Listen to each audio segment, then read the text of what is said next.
آپ نے ہمیں موقع دیا ہے. ایک تو پہلی گزارش یہ کرنی تھی کہ ہمیں یہ بتایا گیا ہے کہ بل جو ہے وہ کمیٹی میں لایا گیا ہے اور کمیٹی سے منظوری کے بعد لایا گیا ہے، لیکن جس کمیٹی میں اس کو جانا چاہیے تھا اس کمیٹی میں یہ بل نہیں گیا. یہ آپ نے وومن رائٹس کی کمیٹی میں بھیجا ہے اور وومن رائٹس کی کمیٹی میں ہماری جماعت کا کوئی بندہ نہیں، اور اس کا بنیادی تعلق قرآن و سنت سے ہے. اگر قرآن و سنت سے اس کا تعلق ہے، پاکستان کے آئین اور قانون سے اس بل کا تعلق ہے، تو پھر اس کو اسلامی نظریاتی کونسل کے پاس جانا چاہیے تھا. اس بل کو آپ مذہبی کمیٹی، جو آپ کی مذہبی امور کی کمیٹی ہے، اس میں بھیجنا چاہیے تھا تاکہ اسلامی یا قرآن و سنت کے مطابق بھی اس پر کوئی موقف آتا.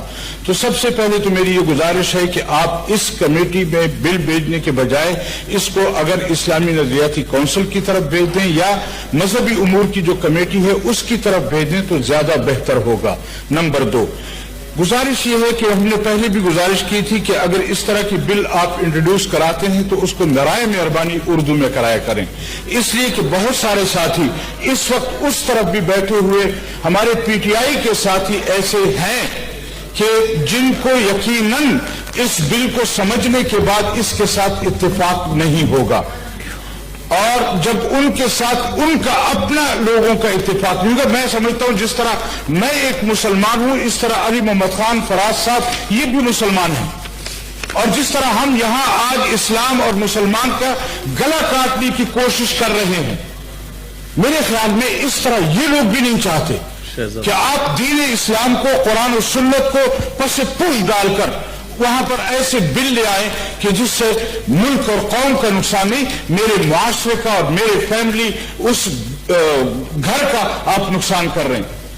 حضرت یہ تو یورپ کا قانون ہے کہ اگر کوئی باپ وہ اپنے بیٹے کو معاشی طور پر یعنی اس کو جیب خرچی پوری نہیں دے گا اور بیٹا اس کے خلاف عدالت میں آ جائے گا تو کل وکیل آمنے سامنے ہوں گے. اور اسی طرح اگر بیوی وہ اپنے خاوند کے خلاف یہ کہہ دے کہ اس نے میرے ساتھ غصہ کیا ہے، مجھے ڈانٹا ہے، مجھے اس پر وہ کیا ہے، یا مجھے خرچہ نہیں دیتا، معاشی طور پر مجھے اس نے خراب کیا ہے، تو پھر کل عدالت میں آمنے سامنے ہوں گے. اور پھر جو قرآن و سنت، جس طرح میرے بھائی مشتاق صاحب نے کہا کہ قرآن نے بھی کچھ حد تک معاملات گھر کے اندر طے کرنے کی بات کی ہے. قرآن و سنت کے گھر کے اندر معاملات، ایک کمرے کے اندر بیوی اور میاں کے درمیان اگر کوئی معاملہ ہو جاتا ہے، ہم چاہتے ہیں کہ اس کو چوک پر لایا جائے. اب اس کو چوک پر لانے سے کیا ہوگا؟ یہی ہوگا جس طرح محترم شوری مزاری صاحب کا گھر نہیں بسا، کسی اور کا بھی نہیں بسے گا.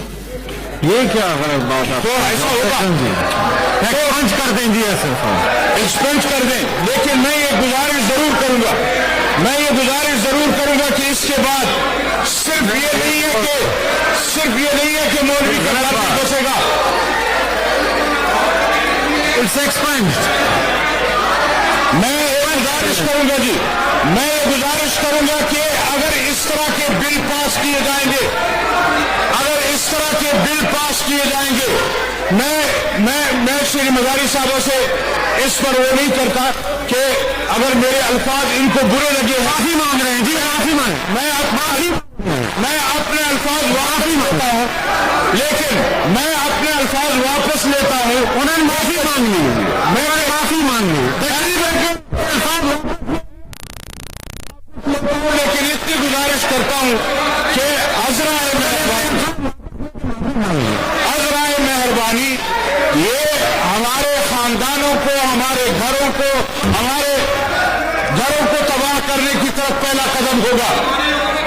اس بل کی مخالفت ہم نے 2019 میں بھی کی تھی اور آج بھی اس وومن رائٹ تحریک میں انہوں نے اپنے الفاظ واپس معافی مانگ لی. اس لیے شیری مزاری صاحبوں کو برا لگا ہے، لیکن میں یہ گزارش کرنا چاہتا ہوں اس نے اپنے الفاظ واپس لے لیے. تو سنیں، اس نے اپنے الفاظ واپس لیے.